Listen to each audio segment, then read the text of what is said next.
Should we get started?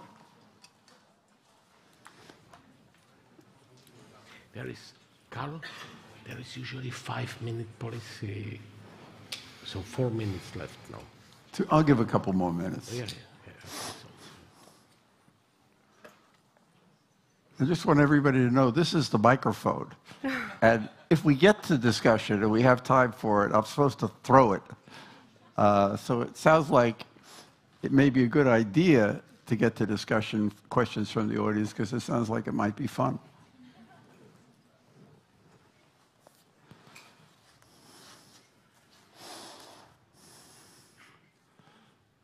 It's not quite as packed as it was this morning.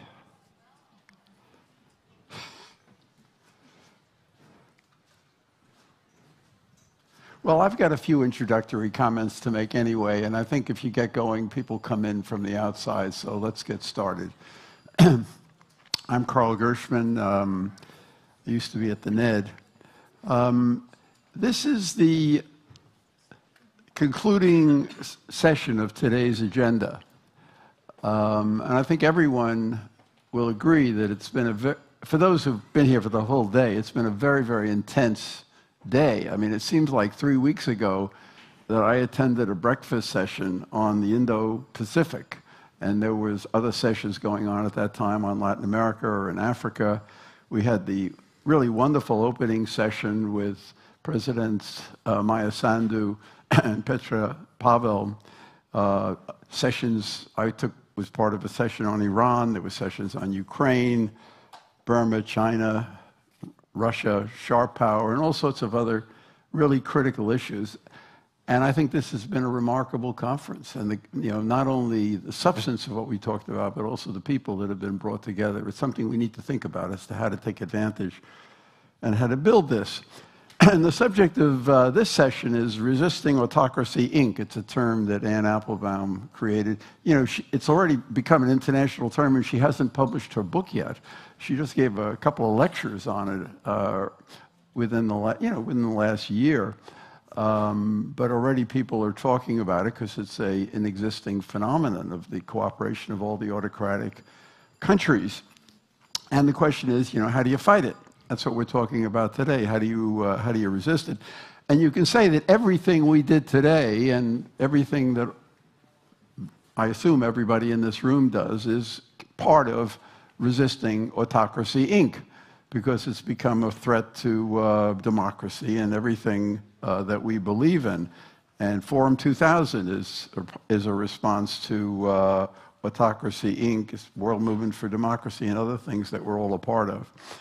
Let me just give one thought on the resistance to this, and sort of a comment on Larry Diamond's speech last night. I've known Larry forever, and you should just know that it was an unusual speech that he gave, because he talked about power, hard power, in addition to soft power, more than he ever has before. In other words, the realization that democracy is not going to be able to deal with this current crisis unless it can have a geopolitical a geostrategic balance with the autocratic powers. When you're up against a country like Russia and China and Iran that are prepared to use military force, you have to stop that. And it's pretty critical. You need the hard power in addition to Western unity, will, geopolitical alliances, and all of the other ways in which we try to preserve peace in the world. But it's becoming increasingly difficult. I don't want to make comparisons with the late 1930s, but it's becoming increasingly difficult because these autocratic powers are now using a military force to achieve their ends, and you have to respond to this in a way that can preserve international order and also the values of freedom and democracy that we all believe in. We've got a terrific panel to discuss these issues today. I'm going to go in the following order. I'm going to call on Vera Jourova first. Vera, I think you have the best job title of any position in the international bureaucracy. She's Vice President of Values and Transparency of the European Commission, so congratulations on that. Thank you. And then we'll go to Alexandra Medvedchuk, who is the head of the Center for Civil Liberties in Ukraine, but also the 2022 Nobel laureate. And we're very, very proud to have you with us. And I know that Ned is proud to have you as a grantee, and we want to do everything we can to support you and what your others are doing to help Ukraine survive the aggressive assault by Russia, allied with Iran and other countries. The third speaker will be Shimon Panek, a very old friend, co-founder and director of the People in Need, and somebody who has been a leader within the Czech Republic for supporting people further to the east who have been resisting Russian oppression and aggression. And fourth, we'll have Alisa Wahid, who is the director of the Gusturian Network of Indonesia, but also the daughter of Abdurrahman Wahid, who is really a great man. I told you this morning that I had the honor of meeting him, and he's really a wonderful, wonderful person. Thank you. Yes, and we're very, very delighted to have you with us.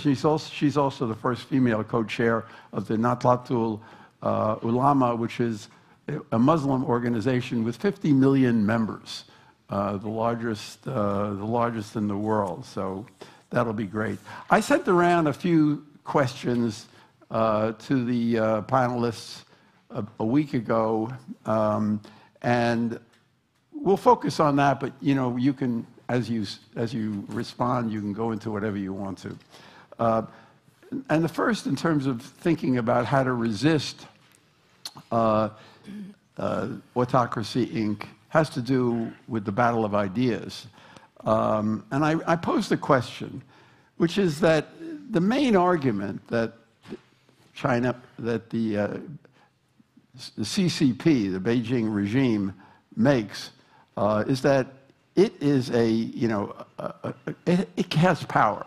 And it can act decisively, whereas democracy is messy, it's divided, it's weak. And I posed the question, is that really true?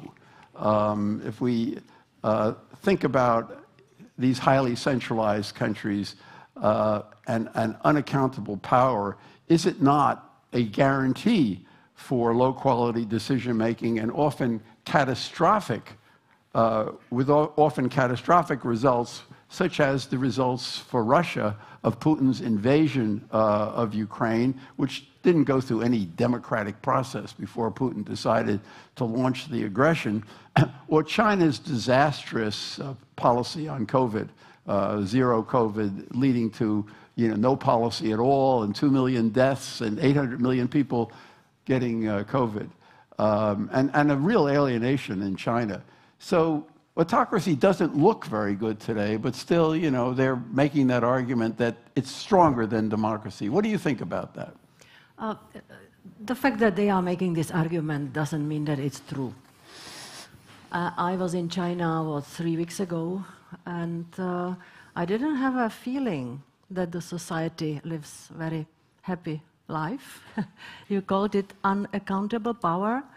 I think that we who are used to live in democracy would be missing horribly the freedoms and the feeling that we can do things without being spied on, without being captured by AI social scoring, without being punished for something which the state does not define clearly.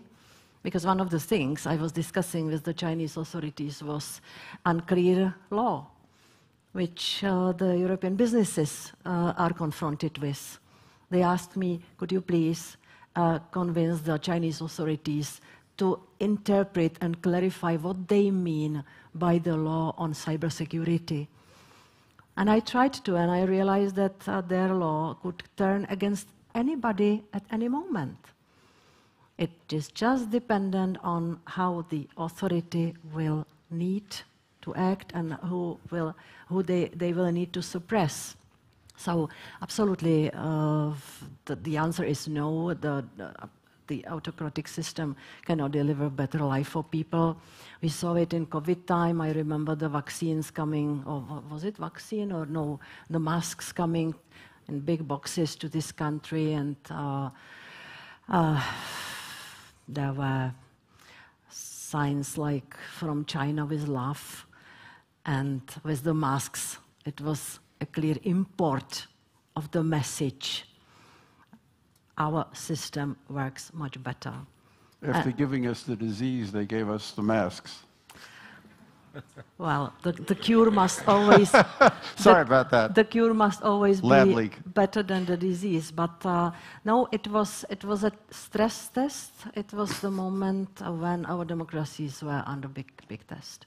And then the war came, and energy crisis, and inflation, and poverty, and overall uncertainty in the society. We are under permanent pressure. When I say we, I mean our Western democracies. So the best protection of democracies is that it obviously or apparently delivers for the people, that the people understand why they have it, and that it's noisy or chaotic. It's fine, no? We are able to live in it. Democracy must be vivid, dialogue, sometimes noise. Well, you know, for the sake of democracy, one of the best things it could do for democracy is Ukraine to win the war. And I know that, Alexander, I mean, the role that civil society is playing in Ukraine is just one of the big stories. It's remarkable. It's the whole society responding, and that's why Russia's not going to win and why Russia's going to lose. And maybe you could talk about that. I would like to emphasize that this Russian war against Ukraine have a very vivid value dimension. This is not just a war between two states. This is a war between two systems, authoritarianism and democracy. And with this war, Putin attempts not just to punish Ukrainians for our democratic choice, which we made 9 years ago during the Revolution of Dignity, when authoritarian regime collapsed, and we got a chance for the democratic transition of our country. But with this war, Putin attempts to convince the whole world that democracy, rule of law, and human rights are fake values because they couldn't protect anyone in this war. That means that we must demonstrate opposite. Democracies has to win wars. And when large-scale invasion started, the civilized world told, let's help Ukraine not to fail. Ukraine obtained first serious weapon just to be able to defend ourselves. First serious sanctions against Russia were introduced into force. But this is a time to change this narrative to another one. Let's help Ukraine to win. There is a significant difference between let's help Ukraine not to fail and let's help Ukraine to win fast. And we can practically measure this difference in types of weapons, in speed of decisions, in gravity of sanctions. And I think that the main obstacle why we are not on the stage, let's help Ukraine to win fast, it's fear. Because if Ukraine has to win, it means that Russia has to lose. And the problem is that we have no long-term strategy, what we have to do with Russia in this regard. And what I want to say and to conclude that Russia will lose. It's inevitable. The Soviet Union collapsed regardless whether or not we was prepared for it or not. And that is why the only matter is time and price. Because Ukrainians have no time. We are dying. The time for us resulted in numerous deaths in battlefield, in numerous deaths in deep rear, in numerous deaths in occupied territories. I worry so much about Ukraine surviving as a society, given the attack on civilians that they're doing. But then the issue of what follows is such a difficult issue. I remember back in, when was it, 1990 or so, 1991, that President George H.W. Bush gave his Chicken Kiev speech. You probably remember that, in which there was a great fear about the breakup of the Soviet Union. And there really was a desire to keep the Soviet Union together. I can remember people said Russia will never give up Ukraine. Well, of course, they did at the time, but they never really did. And the question is, how deep is the concern in Ukraine with what's the future of Russia?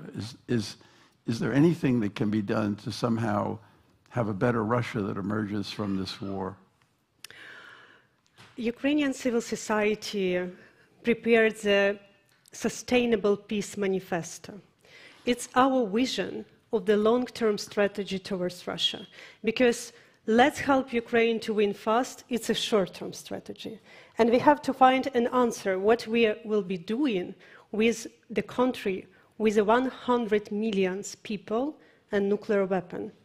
And also, I want to return to this question of fear.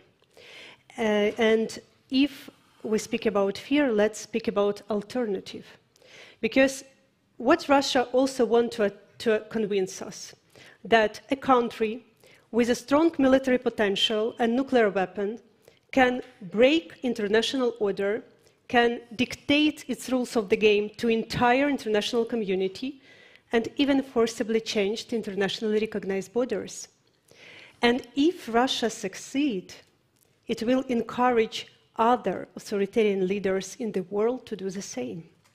The international system of peace and security aren't work anymore. And now it's visible not only people in Ukraine, people in Syria, people in Myanmar, people in Sudan and other countries, but for everybody. And this means that democratic governments will be forced to invest the money not in education, healthcare, culture, or business development, not in solving global problems like climate changes or social inequality, but in weapons. And we will be a witness an increase of a number of nuclear states, an emergence of robotic armies and new weapons of mass destruction. If Russia succeeds and this scenario comes true, we will find ourselves in a world which will be dangerous for everyone without any exceptions. And that is why we need Ukrainian victory. Once again, democracy has to win wars. No, Ukraine is fighting the battle for the whole world, I think, and we appreciate that. We appreciate that. Shimon, this is what you've been struggling with, I mean, for a long time, and you bring to this a kind of historical memory of what Czechoslovakia had before and how to prevent this from returning. What do you think about this battle with authoritarianism and totalitarianism that we're faced with today? Well, thank you, Carol. And I think this short, final kind of a distilled definition of what's happening and what's at the stake in Ukraine, Alexandra's definition was perfect, and it should be printed on the first page of every European biggest daily to push the politicians to help Ukraine to win. I fully agree, because... And the United States, too. Don't leave out the United States, too, of course. We need to learn that lesson. Let me to maybe approach it from kind of a self-critical feedback. I think the problem of the democracies is, for the last 10, 15 years, maybe 20, that they are not taking things of the clash enough seriously.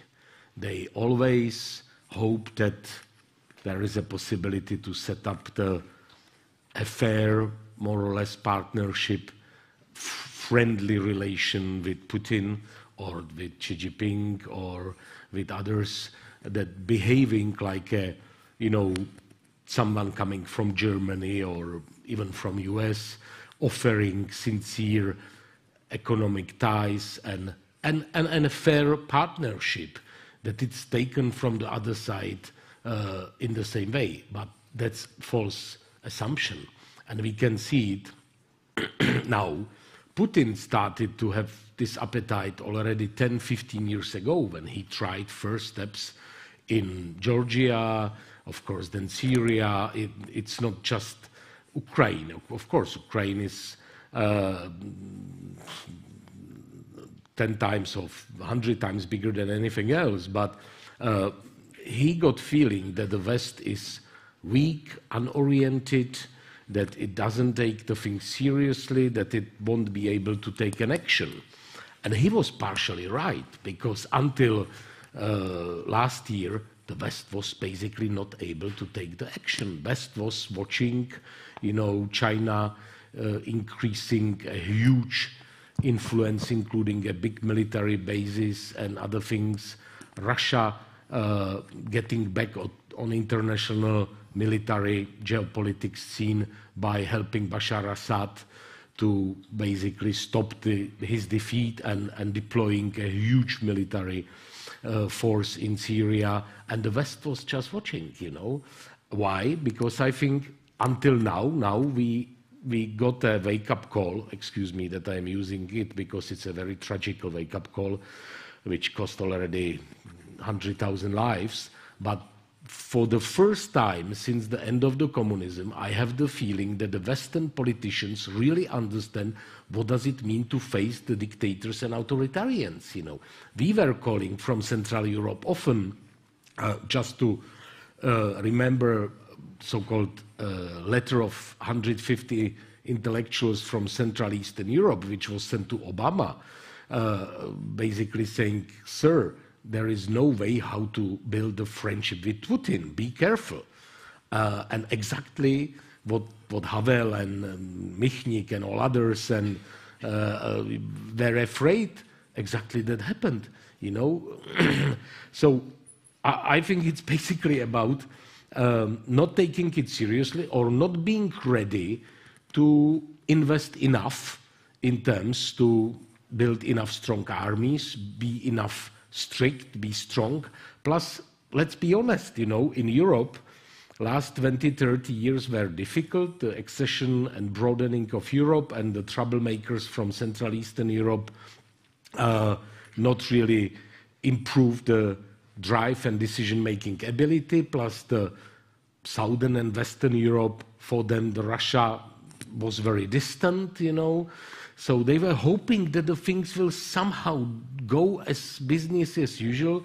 And in US, to simplify it, but the last 4 presidents, each of them for different reasons, Bush for his arrogant unilateralism, Obama, excuse me, but for his naive approach to a lot of the foreign policy issues, Trump, of course, and Biden, he's doing his best, but he's not the strongest figure in the last 50 years.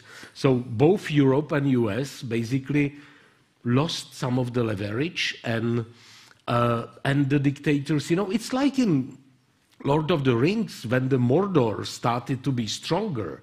The different creatures and start to come up from the soil in the different parts of the world. If you have a very strong energy which is evil, then of course it kind of energizes the evil forces around the globe. Yeah.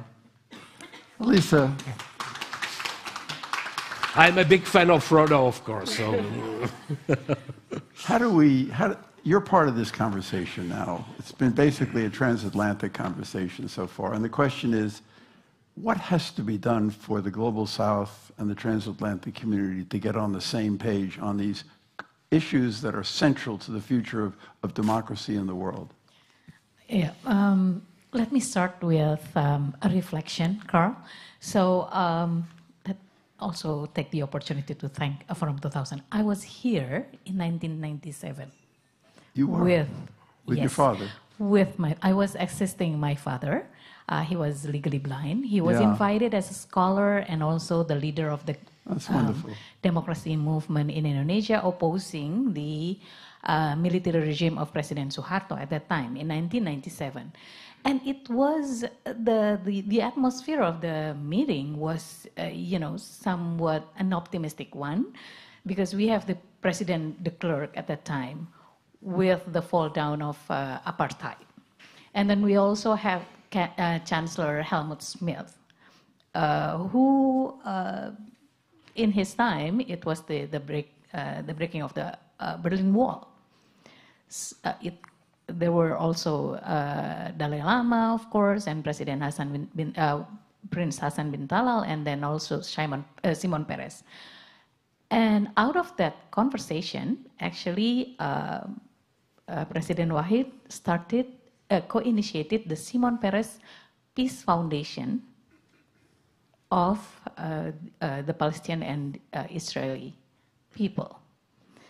Out of that Forum 2000 meeting. And 2 years after that meeting, he came here as a leader for civil society movement. But in 2 years, he became the first democratically elected president of Republic of Indonesia. I would say some of his strength he also gained from this forum. Wow. So thank you, Forum 2000. That's wonderful. Thank you for reminding us of that. Yeah. So my point is, I'm surprised that we are right now have to talk about this autocracy. Back in 1997, we were celebrating the falling down of autocracies around the world.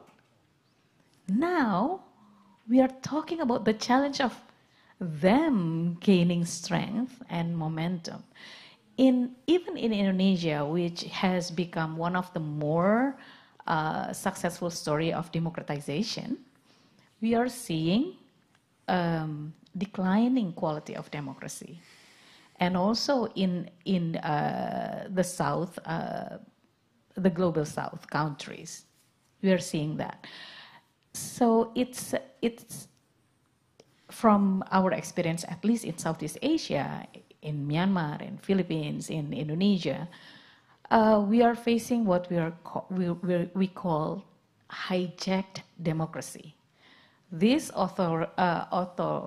autocracies, they are actually riding on the democratic institutions within their respective areas, but strengthening the autocratic tendency and also weakening the democracy movement, especially ones backed by the civil society organization. That is why talking about the global movement for democracy is really important, because we need to consolidate. We need to work together closely, like what we used to have in the 90s, in the 80s, and the 90s, where there was a strong current of democracy movement globally to support each country so that no one has to face the challenges of Ukraine. Ukraine is so far from Southeast Asia, but we also felt the repercussion of what's happening in Ukraine because of the prices, the inflation, and everything. So I agree that from what Alexandra said, Ukraine is not fighting only for Ukraine, but fighting for the whole world. And so this is one of the challenge, hijack democracy using the democracy, the institutions, democratic institutions within especially one countries, like what we are facing right now in Indonesia with the upcoming election. And then the second one is also, there's a challenge of, this is probably unintended process that we have never foreseen. So when I read the book, Why Good People Are Divided by Politics and Religions, by, I'm sorry, I forget his name. But it talked about the challenge of democracy in sociocentric societies. So there is a tension that is not addressed enough, where democracy relies on the protection of every single human being, while these sociocentric societies like Indonesia, Malaysia, India, they tend to be more leaders oriented and social norms that makes it easier for autocratic leaders to gain power and with no accountability. So this is what I think the challenges that we have today for democracy. Well, you know, even democratic societies are not protected against that. I mean, I won't go into what's happening in the United States, but we worry very much about what could happen in the United States, as strong as our democracy is. But your idea, somehow, if we could all come together through a kind of a common democratic movement, where we can really understand that we all have a stake in everyone's future here, there's something there. And that may be something that can be stimulated and encouraged by organizations like Forum 2000. It's something that we have to think. I mean, if what you said about the meeting in 1997, which created the Shimon Peres Peace Foundation, and so what came out of the meeting, these types of ideas could come out of a meeting like this. But thinking about the strength of the autocratic countries, and they have this, there's a kind of an illusion of invincibility. The question is, how do we puncture that illusion? Larry talked last night about the vulnerability and the fear of these autocratic governments, and they all suffer from grave problems. The Chinese, I mentioned COVID, but also their economic problems, their demographic problems, the backlash that's coming from their more aggressive behavior, the crisis that Russia is experiencing internally because of its aggression against Ukraine and the failure of that. It's already failed. Ukraine hasn't won yet, but Russia has already failed, and it's suffering terribly from that. And then, again, the Women, Life, Freedom movement in Iran. These are deep, deep existential crises for authoritarian countries, which we shouldn't forget. I guess the question is, how can democratic countries, what do we have to do to somehow sharpen the contradictions within the authoritarian countries and connect with the people who are part of a resistance movement? Obviously, if Ukraine wins the war, that will sharpen the contradictions in Russia. But we have to remember that there are people in Iran who are fighting for freedom, and if they win, that will have also enormous implications. What do we have to do to somehow win this battle and take advantage of the vulnerabilities of the autocratic countries? Vera. Well, I'm sorry that Pepe Borrell is not sitting here, because what we speak about is the external action, in fact, and I think that he could share with you a lot of concrete stories, how during his work he was managing or not managing to convince some partners. He speaks to cooperate with us also on the matters relating to human rights, especially because human rights protection is our main concern in the countries. But you have me here. So first of all, Alexandra is absolutely right by saying Ukraine has to win and Russia has to lose, because this is now the war between two systems, and our system has to win. Our system has to start winning the information war first, and this is where we are failing, because it's my job in the Commission, the fight against disinformation. Already before the invasion started in 2022, Africa and Latin America were overflooded by the Russian narratives that Ukraine and Ukrainians do not deserve to have own nation, own country, own identity. And during this preparatory phase, I have to say the West did not wake up soon enough. because it was a very clear sign that they are preparing invasion and that they will want to dehumanize Ukrainians. And we didn't react quickly enough. So this is our current struggle, current battle, not only in the EU member states, where the Russian propagandist machine is working with different intensity, but also in the global South countries, Africa and Latin America and Middle East. What can we do? Because you know, I'm not activist. I am. You said bureaucrat, didn't you say that? I said you had a great title. You're not a bureaucrat, but you got a great title. Okay. Not a bureaucratic title. So with all that fantastic title, I can only say things which fall under my competence and which are more or less politically correct. But I want to say that we work on several different fronts to push the third countries where we see either autocratic regimes or the tendencies to have stronger cooperation with them and to stop them or to help at least the people in those countries. First of all, we work on multilateral fora. I remember when President Trump came to the White House, how quickly it went that these multilateral fora, these international organizations were diminished and somehow dishonested. Is it the right word? Dishonested? Yeah, disconnected. He didn't manage to dismantle them, but he diminished the importance of those organizations. And we in Europe, we knew that this is absolutely important, that we keep this ongoing, because these are fora where we can sit together and speak and impose some pressure. And so this is gone. Maybe, I hope it will not come back, but this multilateral fora for the EU, it's the main thing. Bilateral discussions and diplomacy. We have hundreds of bilateral contacts.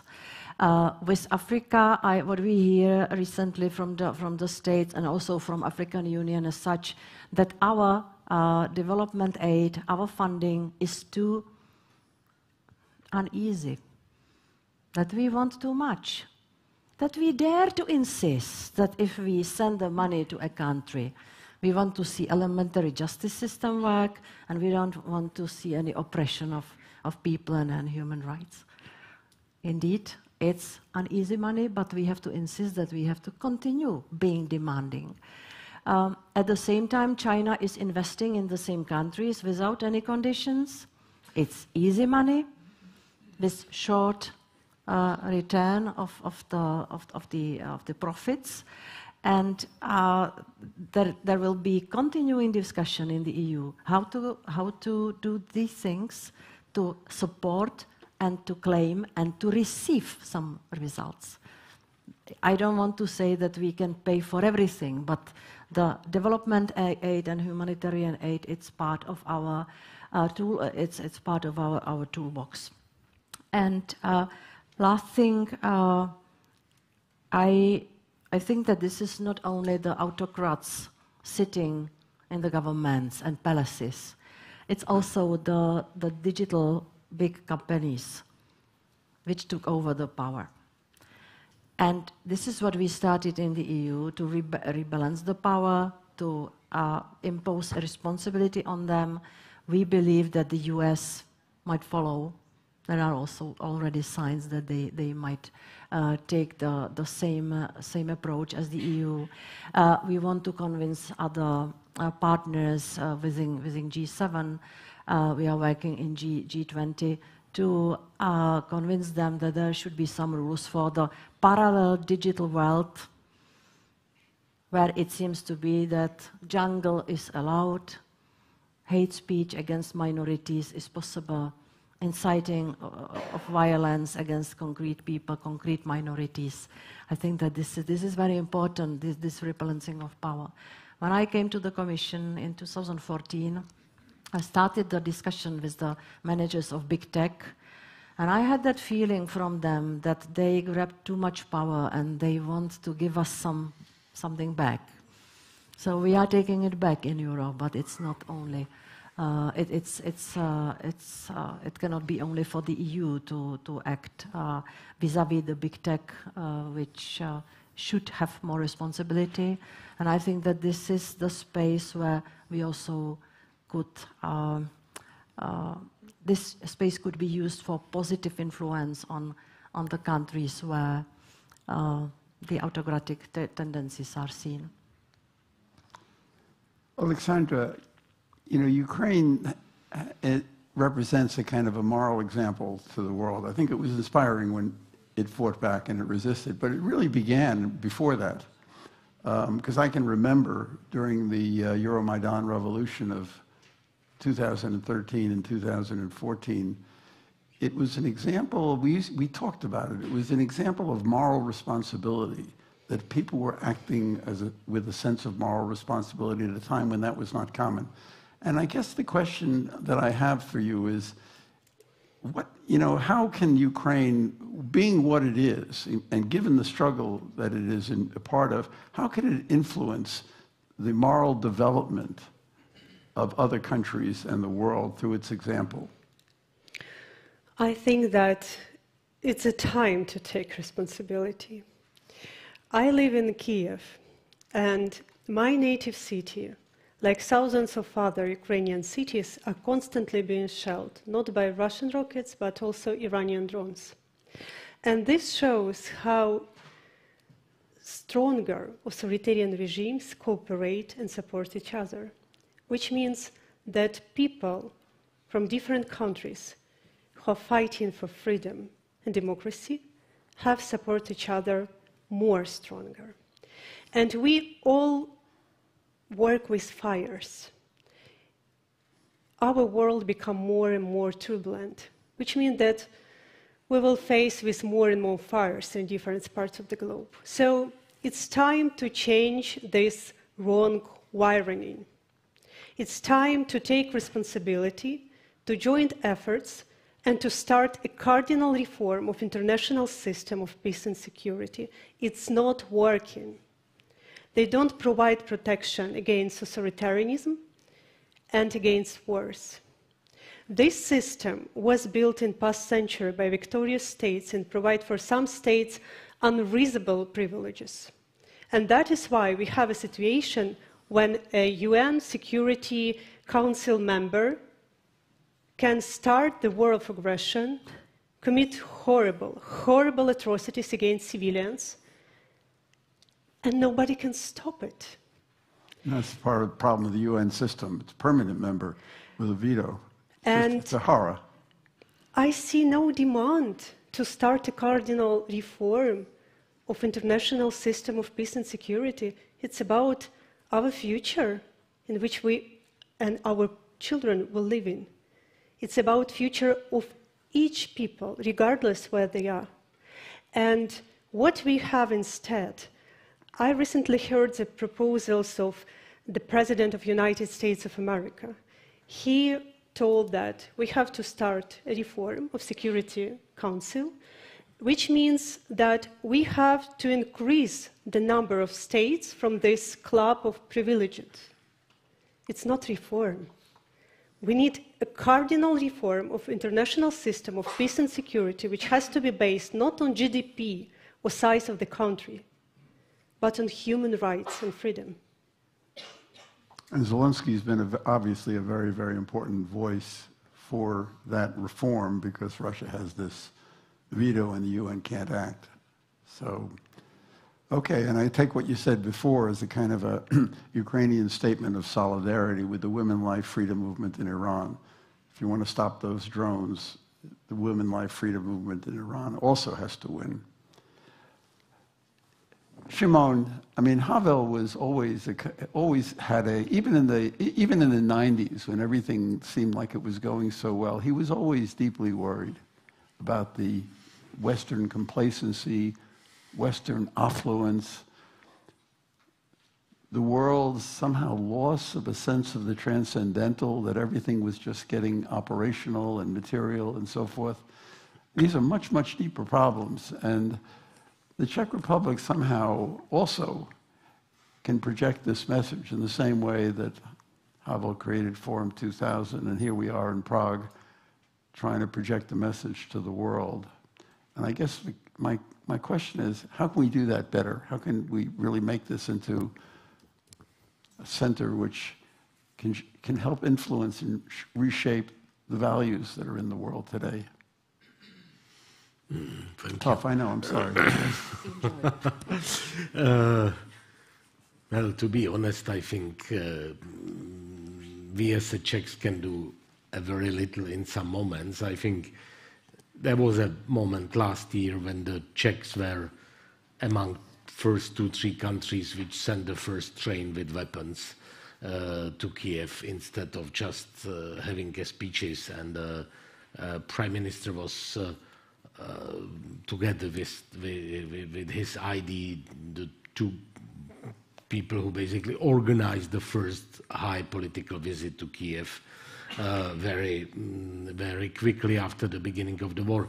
These are the moments when the Czechs can show something and maybe be a bit of trendsetters, because they understand some things between the, let's say, former Soviet Union or part of that and the West. But otherwise, you know, Havel was absolutely extraordinary figure, connected with the great kind of a mythos or fairy tale, how the intellectual, you know, defeated communism, which was partially true, but partially the communism was getting empty, and the environment was enabling environment for what happened in Berlin, in Czechoslovakia, in Poland, elsewhere. So let's not expect that we can do more than we can do. I guess what I'm striving for is I'm trying to look for the geopolitical equivalent of the power or the powerless. In other words, we're at that period today. You're saying that communism was empty, they were in decline. Today we have this global crisis. People are searching for answers. And it's possible that even, you know, the smaller countries can project a moral power which can influence the global environment. Well, yeah, let me to challenge it a bit, and I think we should invite Tomáš Pojar, which is ID of the Prime Minister for Security and Foreign Policy, and his reading of the situation is that the time for gentle discussion is over. We entered already the very harsh clash with the authoritarians. So humanism is nice, but we need to double the armies now. That's basically his take on the situation. In other words, let's be ready for the fact that the world is not governed anymore around the round table where all parties agree. And that's the problem with UN reform, you know. I fully agree, but even if we put G7 together, and on the other side will sit China, India, Russia, Brazil, South Africa, and a few others, they will basically overvote.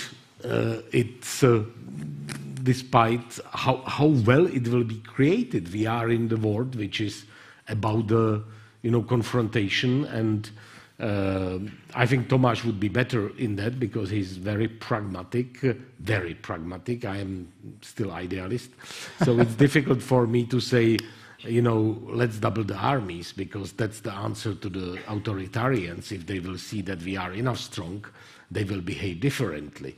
Because also the respect for, let's say, Euro-American Atlantic friendship, let's say Western Europe and US, the respect decline very much, you know, through Iraq failure, through, you know, seeing how, excuse me for that, it's not easy to be the biggest, but how US basically with all the extreme financial and military means, how unsuccessful are in some of the countries in Middle East, in Afghanistan. It's interconnected. So But back to your original question, what we can do in order to help maybe to increase a little bit of contradictions or tensions inside the countries, because that's closer to what I am doing. I think we have to increase our support to our colleagues which are fighting in the authoritarian or unfree environments for basic values, for freedom, for abolishment of censorship, for independent media, for basic human rights. And not only financial support, we have also to, I think, and it's happening in the sector, but stop this projectization which the Western countries often did, trainings and basically telling our colleagues in Russia, in Iran, in other places, how to do it, what to do. I think we should understand that our role is not to export something, it's to support those who are in their own countries trying to fight for values and freedoms and human rights, to be more humble, more respectful, to support them, to increase financial means, but also to open more of the avenues for them that if they need, they can seek the safe haven in our countries, which is not happening often. And it's a part of the moral support. It's a last resort, of course, but if the people know, well, if your life will be at the stake, you can get the visa in 2 hours and fly out. And it's not happening yet. So very technically and pragmatically, increase the financial support, treat them as partners and friends with respect, and not export the things, but support them in the way how they do it, because it will be also more genuine. It will not be the US-EU agenda which we export. It will be more trust-based, because they are risking their freedom, health, lives sometimes. And the third thing, to make sure that if they are really, in a risk, that they can expect that we will open our, borders and allow them to very quickly get here and save their lives. And we have a stake in saving their Absolutely, lives. absolutely, because they are basically fighting for democracy and principles instead of us in their countries, Elisa, Indonesia is the largest Muslim country in the world. And, your father projected an image of Islam which was very different from what we see in other places today, in some other places. And I was meeting with a Muslim friend of mine just last Thursday. She was agonized over, the way she felt that Islam was being perverted and misinterpreted, almost to become an ideology of hatred. What can be done? There's a kind of a battle also within Islam, isn't there, for a more peace-loving, human being-loving religion. Definitely. Definitely, we have these two streams of Islam in practice, especially in Islam in politics. The first one is the kind of Islams that you would see in countries like Indonesia, which is more like inclusive, substantive, inclusive kind of Islam that can live together in democracy, live together in diversity with other people. And at best, it's actually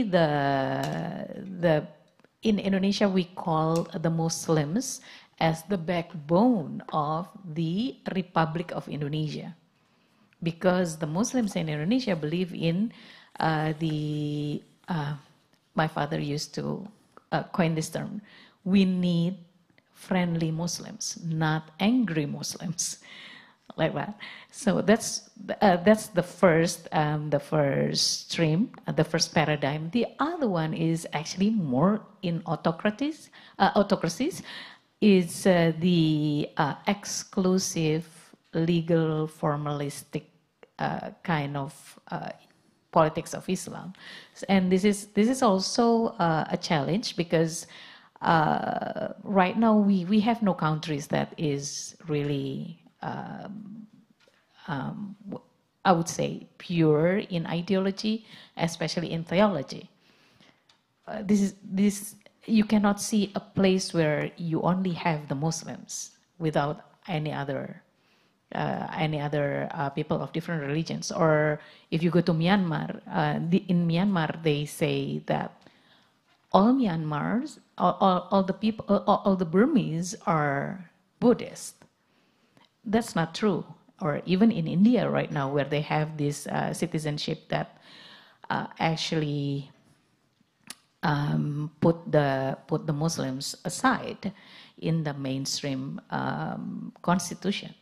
So this is actually the challenge, is that we have no single space on earth that is just, you know, one kind of people, the pure one. We have diversities everywhere. So that's why we need to make sure that these principles of democracy would be the principles, the values, the universal living values that we are living on.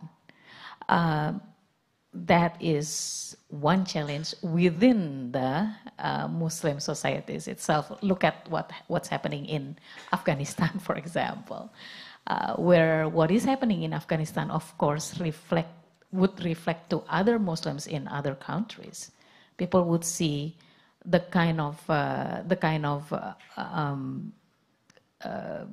livelihood that is happening in Afghanistan right now to the women and the children there are actually the core principles of Islam, which is not. That's why every time we have international conferences like this, and then people asked about what has Islam done to this world, I would invite them to just come to Indonesia and see what kind of Islam that would benefit democracies.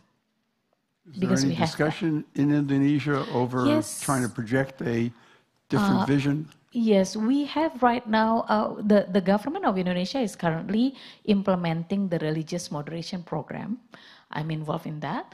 And we have these illiberal tendencies, the illiberal democracy characteristics in Indonesia, of course, with the rise of the ultra-conservatives in Indonesia that use the Islam as hate sentiments in political contest.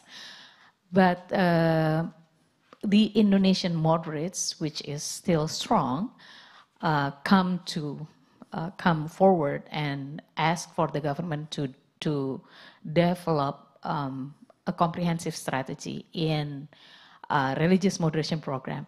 And this has been successful in keeping the Indonesian society to the practice of religious moderation itself in all kinds of religions in Indonesia, of course.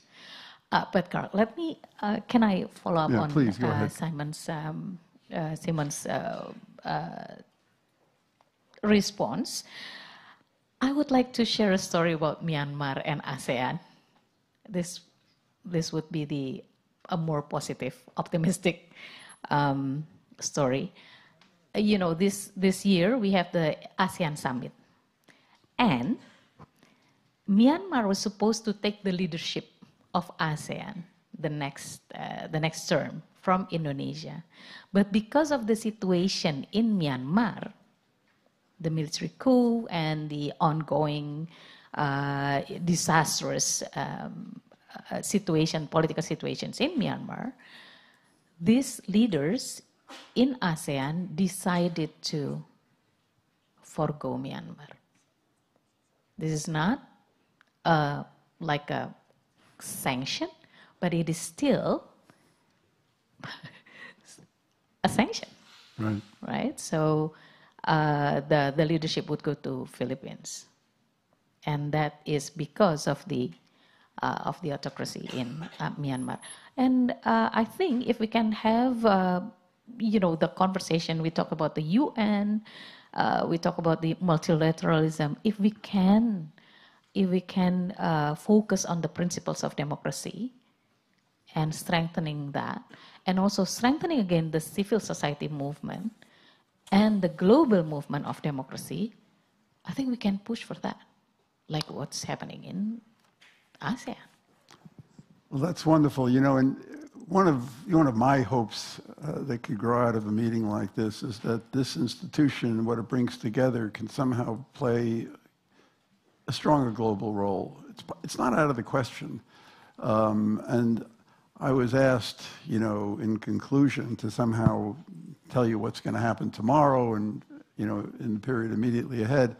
And, you know, there are a lot of meetings tomorrow. One of them is going to be of something that is called the International Coalition for Democratic Renewal, which is something that Forum 2000 manages and organizes. It's still a long way from what it could be, but it sort of suggests an action arm which brings groups together around the world to try to accomplish the kinds of things we're talking about, which are possible. And having Indonesia be a part of that is also, obviously for reasons that we have discussed, extremely important. And I just want to note that I've talked to Jakub about this, that the meeting of the International Coalition for Democratic Renewal will be taking place, I think it's at 12:15 tomorrow. I'm not entirely sure, but you'll see it on the agenda. And it says it's meeting by invitation only. But I was given permission to sort of say, if you feel you want to be active in the International Coalition, you're invited. And you can talk to Veronica. I don't know, is Veronica here? You can let her know. Yeah, there she is. You can let her know that if you want to take part in that, so they can know how many people will be attending and so forth.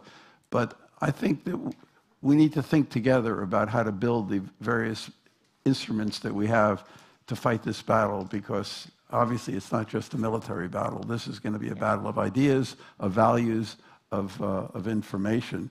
So we'll have a very active day tomorrow, but that's one of the elements that'll happen tomorrow. There will be meetings on Central Asia, on the Balkans, on Latin America. This, for the first time, you have a strong African group at this meeting. I think that's just terrific. And they're going to be meeting as to how they can be better organized and become more a part of this, so this can become a truly global and integrated movement. There will be a dinner immediately following this right over there in the Zoom hall. But you don't get there by going that way. You got to go around. It'll be where we were last night for the session when Larry spoke. And then afterwards, there'll be two night owl sessions, one on India's foreign policy and another on, maybe interesting, on what's happening in Saxony. And evidently there are lessons in the German state of Saxony which might help us understand a little bit better how to counter the problem of polarization.